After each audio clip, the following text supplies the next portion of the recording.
இப்போ நம்ம எங்கே இருக்கிறோன்னு பார்த்தீங்கன்னா ஒரு கெடா வெட்டு விருந்துக்கு தான் போயிருக்கோம் எங்கள் சித்தி வீட்டுக்கு. அங்கே எடுத்துகிட்ருக்கோம்.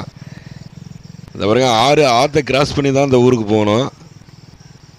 வண்டி ஆற்றுல வந்து ஓட்டிகிட்டு போயிட்டுருக்கோம்.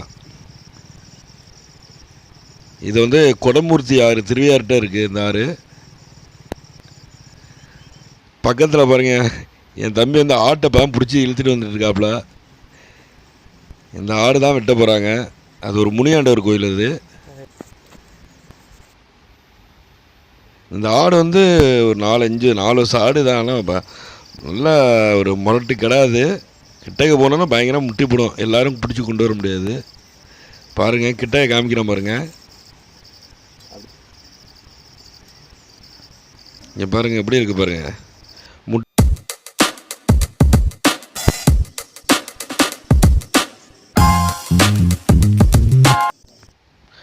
இந்த கோயில் பார்த்தீங்கன்னா முனியாண்டவர் கோயில். இது எங்கே இருக்குதுன்னு பார்த்தீங்கன்னா தஞ்சாவூர் மாவட்டத்தில் இருக்குது. திருவையாறு பக்கத்தில் மாத்தூர்னு சொல்கிற ஒரு கிராமத்தில் இருக்குது பக்கத்தில். இந்த கோயிலை பார்த்தா 7 முனீஸ்வரன் இருக்கும். 7 சிலை இருக்கும். ஒன்றுக்கு ஒன்று சின்னதாக இருக்கும். இது கொஞ்சம் சக்தி வாய்ந்த தெய்வம் அப்படின்னு சொல்லுவாங்க. ஊர் காவல் தெய்வம்னு சொல்லுவாங்க இந்த கிராமத்தில். இந்த கோயிலுக்கு வரணும்னு பார்த்தீங்கன்னா பக்கத்தில் மாத்தூர் வந்தீங்கன்னா திருவையாறு பக்கத்தில் வந்து பார்க்கலாம். இங்கே வந்து தென்னந்தோப்புக்கு இடையில தான் இந்த கோயில் இருக்கும். விசேஷமாக இருக்கும். இங்கே நிறைய கெடா வெட்டி பொங்கல் வைப்பாங்க. இந்த பக்கம் எல்லாம் வந்து பாருங்கள், சூப்பராக இருக்கும். இந்த தெய்வம் பார்த்தீங்கன்னா ஊர் வெள்ள தெய்வம்னு சொல்லுவாங்க. இங்கே எல்லாம் விசேஷமாக வந்து கெடா வெட்டிருக்கோம்.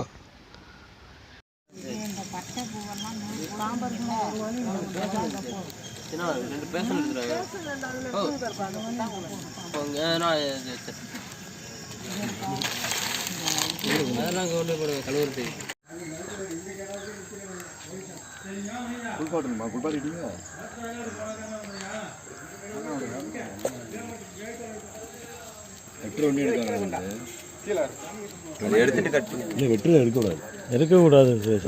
எடுக்க மாட்டேன். அந்த பெரிய சிம்பிள் கடை. அது எவ்வளோ பெரிய சிம்பிள் கடை அது. ஒரு அரை குடத்தை வந்து கொஞ்சம் வைங்க. அப்புறம் மஞ்சள் பக்கத்துலேயே இருக்குது. அது பட்டியும் வந்துகிட்டே இருக்கும் சுரேஷ். கையில் போட்டு போடும். அது பட்டியே வந்துகிட்டே இருக்கும் சிம்பிள் கடை. எதுவுமே இது பண்ணல. வெட்டுற பண்ணி இழுத்து பிடிச்சி வேணும்.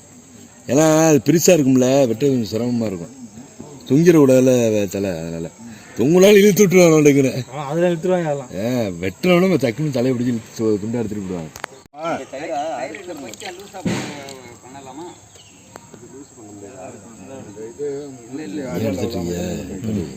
எடுக்காத.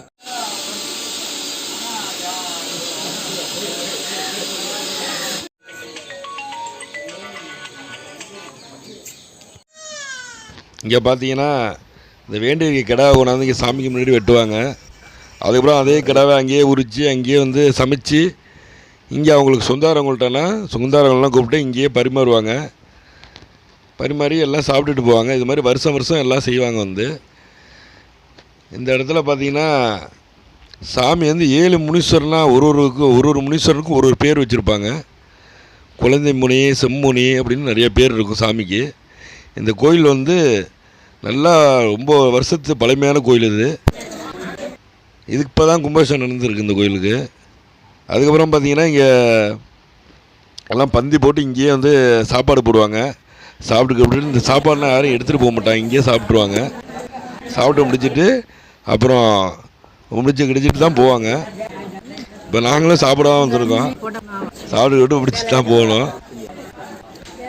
பார்த்தீங்கன்னா கெடா கறி, கோழிக்கறி, முட்டை.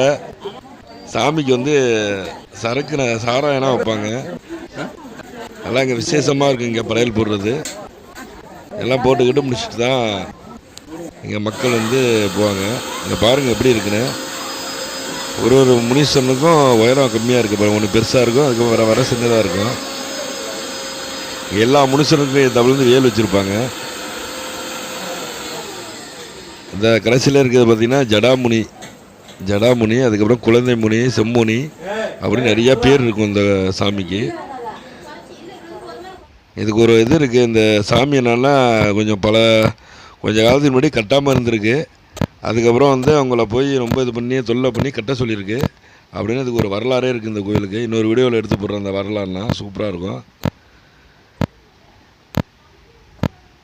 இந்த பக்கத்தில் பார்த்தா கடவுள் பார்த்தீங்கன்னா இங்கே காத்தாயம்மன் சாமி, காத்தாயம்மன், ஆஞ்சநேயர், முருகன், விநாயகர் எல்லா சாமியும் இங்கே இருக்கும். வந்தால் பாருங்கள்.